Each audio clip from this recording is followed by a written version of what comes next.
Mantan politisi Partai Demokrat Ferdinand Huta Heian ditetapkan sebagai tersangka kasus ujaran kebencian mengandung sara. Yahya Wallauni secara sah dan meyakinkan melakukan tindak pidana ujaran kebencian pada ceramahnya. Beralih ke informasi dan pemirsa, polisi akan memeriksa penceramah Bahar bin Smith terkait kasus ujaran kebencian pada sidang lanjutan kasus pengancaman yang menjerat terdakwa musisi Igede Ari Astina alias Jerings kembali digelar di PN Jakarta Pusat pada sore tadi. Toleransi bukanlah kepentingan jangka pendek belaka. Tak ada masa depan bagi bangsa yang ribut karena berbeda. Kebencian terbentuk dari perasaan yang tercampur aduk antara amarah, kekesalan, dan kesedihan yang menjadi satu, yang membuat perasaan benci timbul pada diri kita dan membuat kita sulit untuk memaafkannya. Buktinya, setiap tulisan ajakan kebencian membuat kita mawas diri untuk menjauhinya, dan ajakan kebaikan membuat kita sadar diri untuk langsung menirunya dan melakukannya. Karena kita mempunyai akal dan hati, lantas mengapa kita harus menyimpan kebencian dalam diri kita? Bukankah kita tidak ingin dibenci oleh orang lain?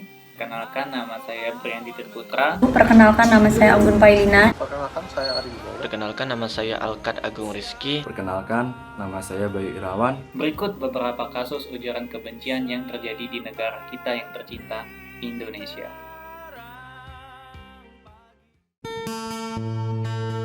Jaksa Agung Muda Tindak Pidana Umum atau Jampidum, Kejaksaan Agung Republik Indonesia telah menerima surat pemberitahuan dimulainya penyidikan atau SPDP ex-politikus Partai Demokrat Ferdinand Huta Heian. Kasus tersebut berawal dari tersangka yang mengunggah cuitan melalui akun Twitter pribadinya. Cuitan tersebut diduga telah menimbulkan keonaran dan pemusuhan di masyarakat. Si cuitan yang dimaksudkan yaitu, "Kasihan sekali Allahmu, ternyata lemah harus dibela. Kalau aku sih, Allahku luar biasa, maha segalanya, Dialah pembela selalu dan Allahku tak perlu dibela."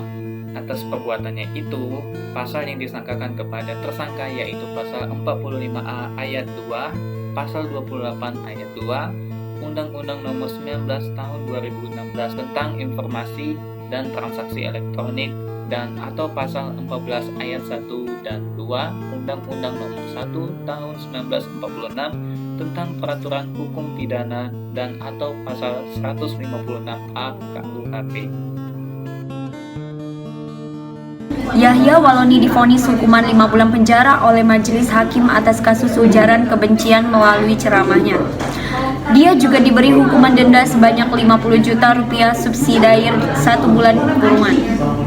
Hakim menilai terdakwa telah terbukti secara sah dan meyakinkan melakukan tindak pidana ujaran kebencian sebagaimana diatur pasal 45A ayat 2 junto pasal 28 ayat 2 Undang-Undang Republik Indonesia Nomor 19 Tahun 2016 tentang perubahan atas Undang-Undang Republik Indonesia Nomor 11 Tahun 2008 tentang Informasi dan Transaksi Elektronik. Bahar bin Smith dilaporkan bersama polisi pada hari Senin 3 Januari 2022 atas kasus dugaan ujaran kebencian dalam ceramahnya di Kabupaten Bandung, Jawa Barat. Sebelumnya, Polda Jawa Barat sudah meningkatkan kasus dugaan ujaran kebencian mengandung unsur suku, agama, ras, antar golongan atau sara yang dijerat Habib Bahar bin Smith dari penyidikan menjadi penyidikan. Polisi menerapkan pasal 28 ayat 2, juga pasal 45A ayat 2 UU Nomor 19 2016 tentang perubahan atas UU Nomor 11 Tahun 2018 tentang Informasi Transaksi Elektronik atau ITE, dan atau pasal 15 UU Nomor 1.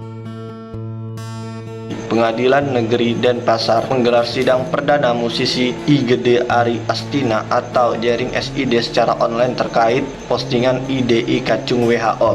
Jering didakwa menyebarkan ujaran kebencian dan pencemaran nama baik terhadap Ikatan Dokter Indonesia atau disebut IDI akibat postingan Jering yang bernada membuat kebencian dan permusuhan atau penghinaan pencemaran nama baik itu.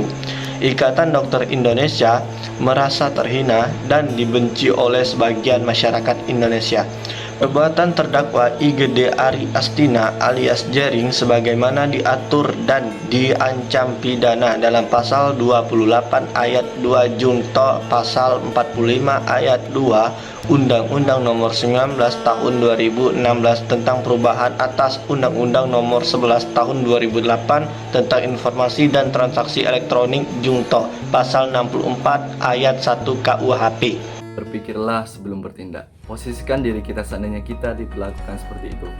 Jangan asal menelan bulat-bulat dan ikut-ikutan tanpa memikirkan akibatnya pada banyak orang. Jika kita sakit karena menerima perkataan yang menyakitkan, mengapa kita harus menebarkan kebencian? Mengapa kita harus melakukan pekerjaan yang merugikan? Yuk, mulai sekarang kita stop ujaran kebencian dan mulailah bangun kerendahan hati dengan cara menerima sesuatu yang telah terjadi. Belajar memaafkan. Ungkapkan apa yang kita rasakan. Yang keempat, ambil hikmahnya. Ayo semuanya, bersama-sama kita lakukan Stop ujaran kebencian.